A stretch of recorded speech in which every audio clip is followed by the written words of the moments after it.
ghaffara. Di lisan Nabi Nuh alaihissalam sudah diajarkan ya, sejak eranya Nabi Nuh alaihissalam bahwa orang-orang yang berbuat salah itu ya diingatkan potensinya. Ada rahmat Allah Subhanahu wa taala untuk memperbaiki kesalahannya sehingga menjadi saleh.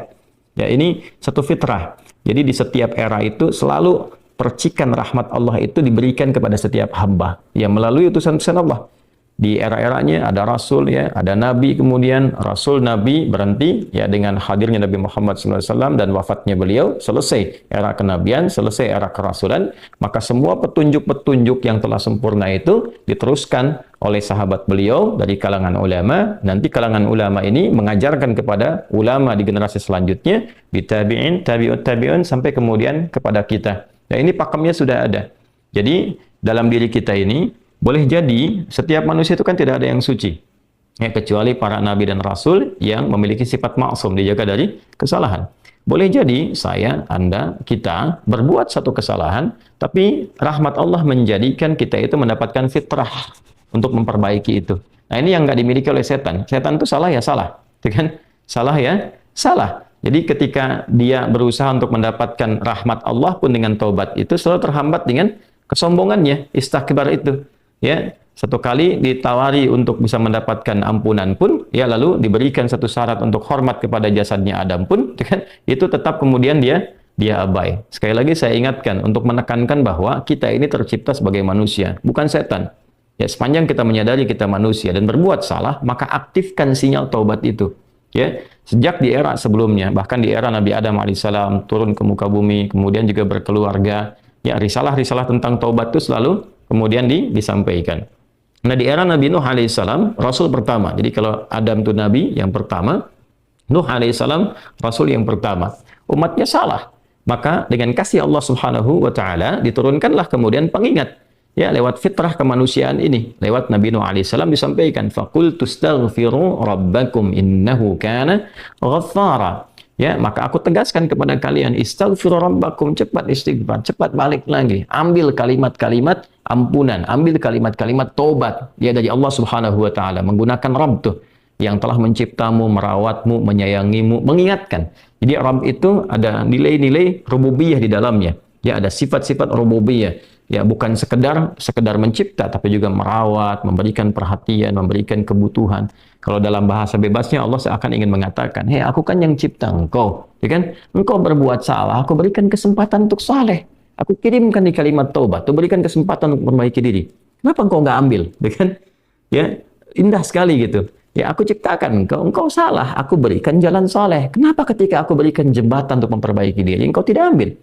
Maka lewat Nabi Nuh alaihissalam sejak di era kerasulan pertama itu diingatkan sampai nanti puncaknya di era Nabi Muhammad sallallahu alaihi wasallam.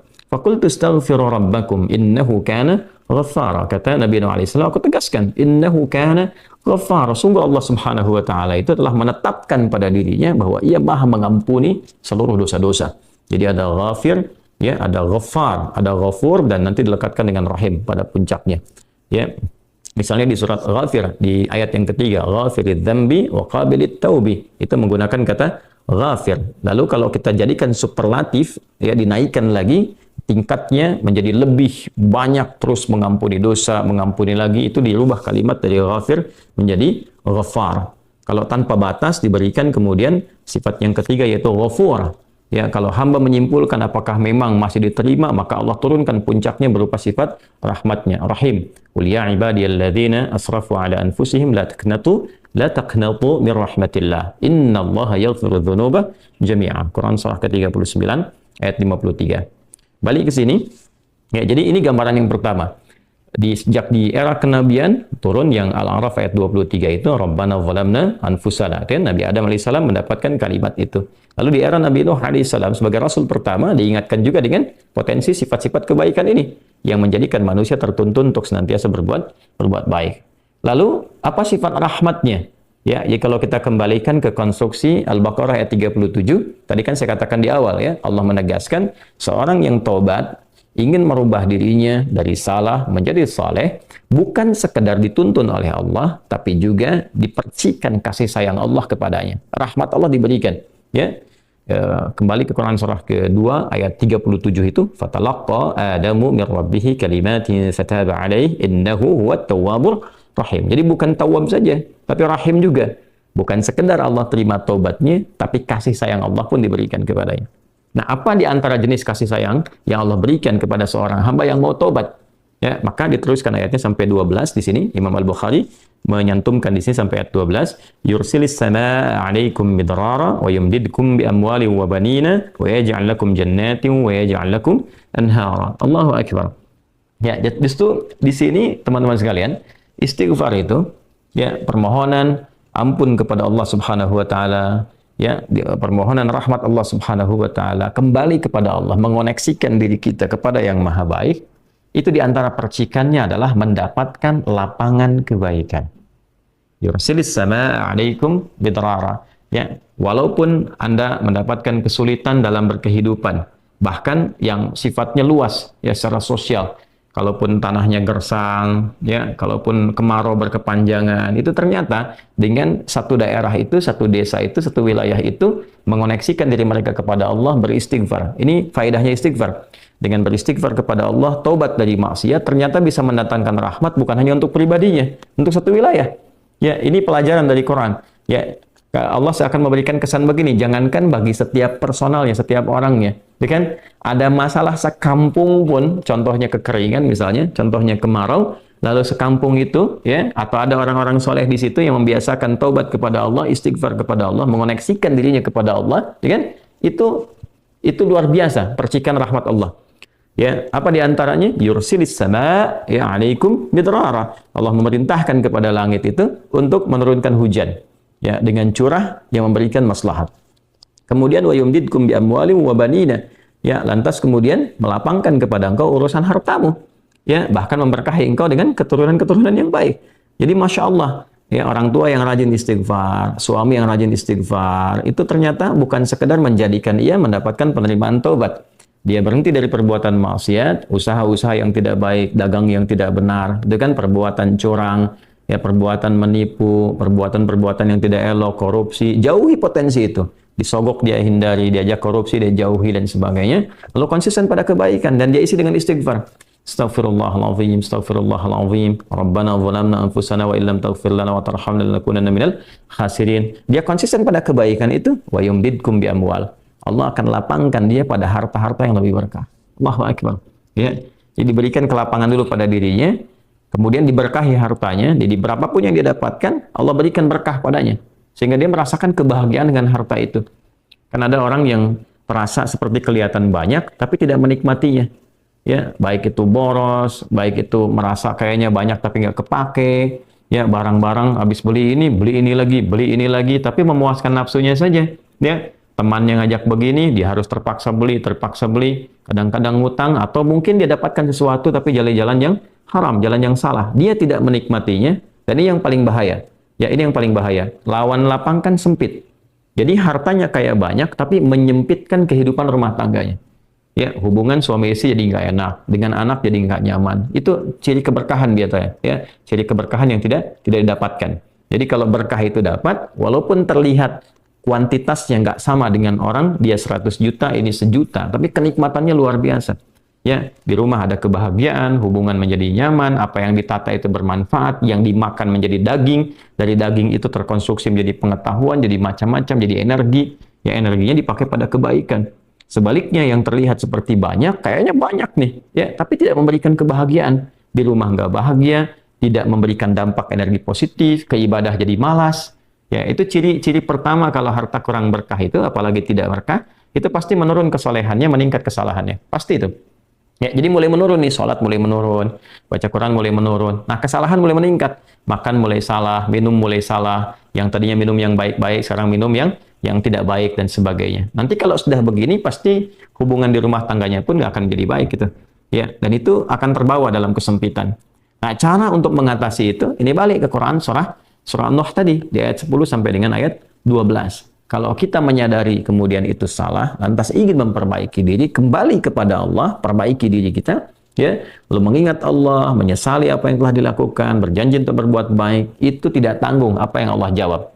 Ya, Kalaupun ada satu kelapangan yang tidak berkah tadi, diganti oleh Allah, dihilangkan yang kurang baiknya, dilapangkan dengan yang baik-baiknya.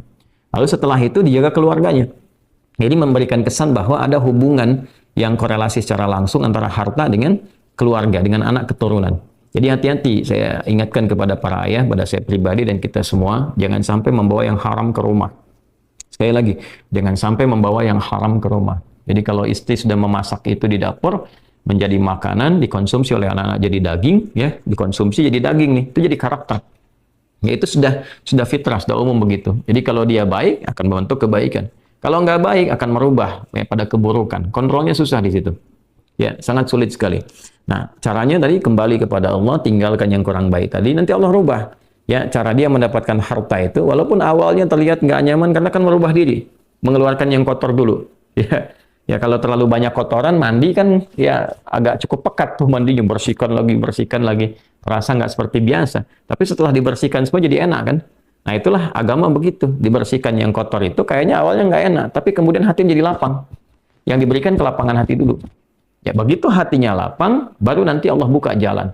Ya setelah hatinya lapang, bagus, dan dinilai baik ini punya kemampuan untuk bertindak dan mengelola apa yang didapatkan, dilapangkanlah rezekinya. Karena dia sudah dinilai pandai untuk mengelolanya. Setelah itu diperbaiki keturunannya. Ya. Wabanina wa yaj'al lakum jannatin wa yaj'al lakum anhara. Bahkan setelah itu dibikin kaya lebih dari sebelumnya. Ya asetnya ditambah lagi, diberikan kenikmatan hidup, ya sampai dijaga hingga kembali kepada Allah Subhanahu wa taala. Itu faidah istighfar. Jadi kalau kita biasakan bertekad, berniat memperbaiki diri dari yang salah menjadi baik, itu Allah sudah berikan motivasi. Aku bukan hanya terima taubatmu, tapi aku rubah keadaan hidupmu lebih istimewa, lebih mahal nilainya dibandingkan dengan keadaan sebelumnya yang terlihat seperti fata morgana. Kemudian dikuatkan dengan Quran surah ketiga Ali Imran ayat 135 ya. Di sini disampaikan Allah Subhanahu wa taala berfirman, a'udzubillahi minasyaitonir rajim. Bismillahirrahmanirrahim. Walladzina idza fa'alu fahishatan aw zalamu anfusahum ini dzakarullaha fastaghfaru lidzunubihim wa may yaghfiru dzunuba illa Allah wa lam yusirru ala ma fa'alu wa hum ya'lamun. Di highlight di sini di firman Allah Subhanahu wa taala, dzakarullaha fastaghfaru lidzunubihim. Ya, yaitu orang-orang yang mendapatkan rahmat Allah Subhanahu wa taala itu. Jadi ini korelasinya dengan ayat 133. Jadi ayat 133 itu Allah Subhanahu wa taala berjanji bagi orang-orang yang menyegerakan istighfar. Jadi ingat dosa hari ini nih. Sekarang misalnya malam nih, kita ingat ada dosa yang dikerjakan. Lantas ketika ingat itu istighfar. Istighfar, minta ampun sama Allah, gitu kan? Itu menyegerakan sesuatu tanpa jeda disebut dengan sara'a. Ya, sara'a. Jadi ada sa'a, ada sara'a. Kalau sa'a itu menyegerakan sesuatu dengan persiapan. Ya, makanya besok nih ada Jumatan menggunakan sa'a. Fas'au bukan fasari'u. Ya, ya ayyuhalladzina amanu idza nudiya lis-salati min yaumil jumu'ati fas'au bukan fasari'u. Fas'au itu Quran surah Al-Jumu'ah. Ya, Al-Jumu'ah di ayat yang keberapa? Ayat 9, kan? Allah menyampaikan fas'au ila dzikrillah. Bersegera, tapi siap-siap dulu. Mandi dulu, pakai wangian dulu dan seterusnya. Tapi kalau dia bersegera cepat, nyaris tanpa jeda, itu menggunakan sarah. Sehingga guru-guru mengatakan bisurah, cepat, nggak usah banyak jedanya, ya kan?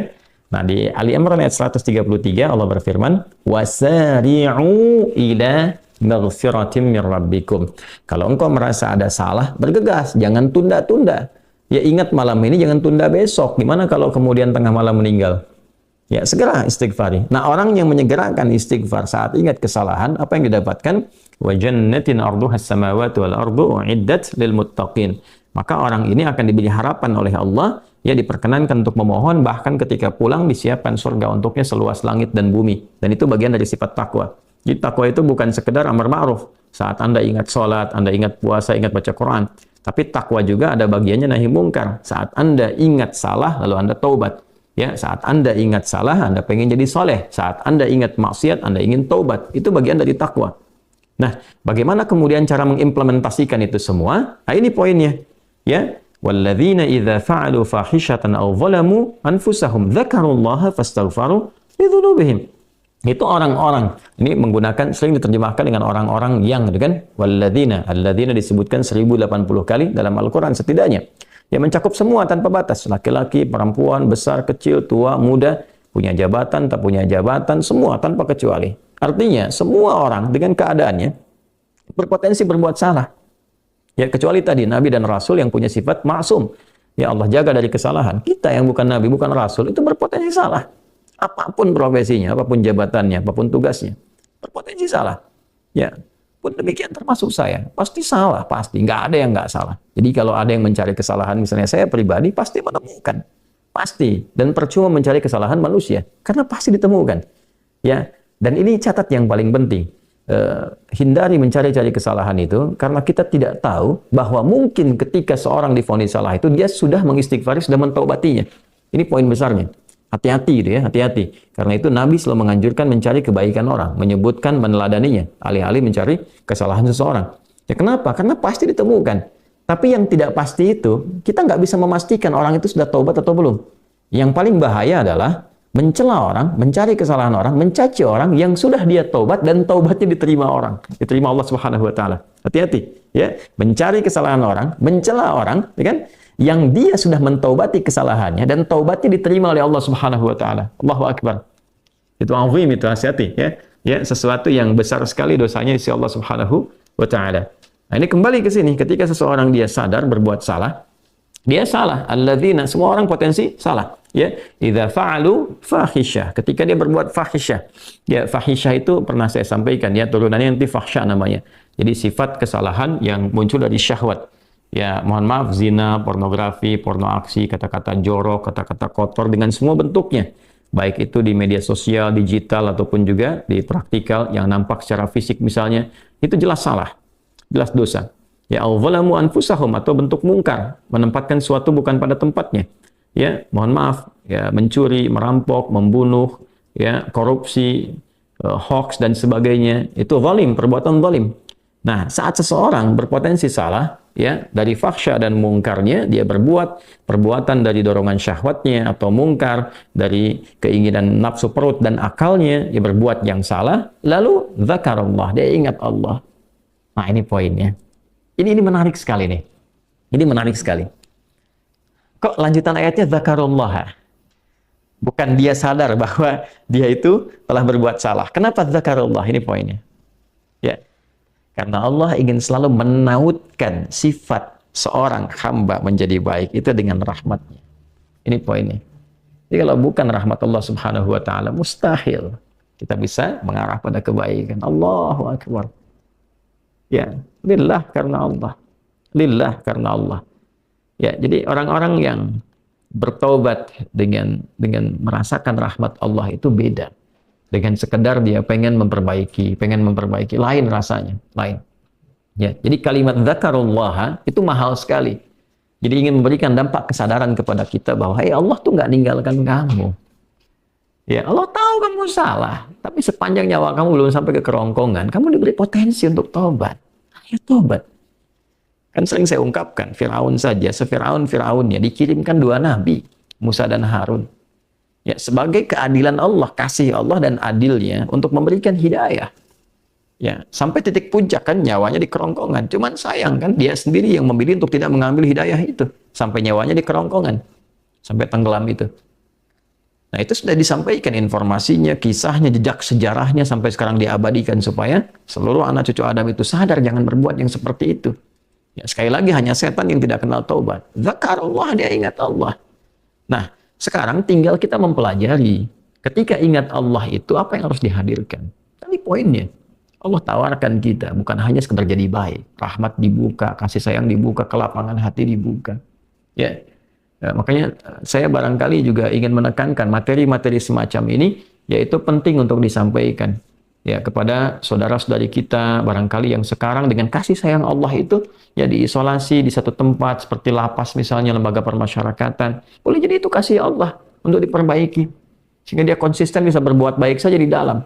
Ya, terjaga dari perbuatan-perbuatan di luar, dikontrol supaya bisa kembali pada jalan yang baik. Dia bisa di dalam, bisa memperbaiki diri, istighfarnya enak, bisa ngaji, kadang ketemu ke masjid dan sebagainya. Kalau ini dimanfaatkan dengan baik, Allahu Akbar, Allah kasih kelapangan. Ya, walaupun mungkin tinggal di tempat yang sempit, terasa kemudian dibatasi dengan sel-sel, tapi hatinya lapang, itu luas, megah, dan jadi nikmat. Ya, orang butuh waktu untuk menghafal, butuh suasana. Anda punya tempat yang cukup ideal untuk menghafal Quran, memperbaiki diri, dan fikihnya ada kan? Dan Dan sangat jelas sekali kenapa di antara kisahnya Nabi Yusuf alaihissalam ya diizinkan oleh Allah untuk masuk ke dalam ruang itu untuk memberikan sebuah pencerahan sehingga menemukan modelnya. Ini model orang saleh yang mau jadi saleh.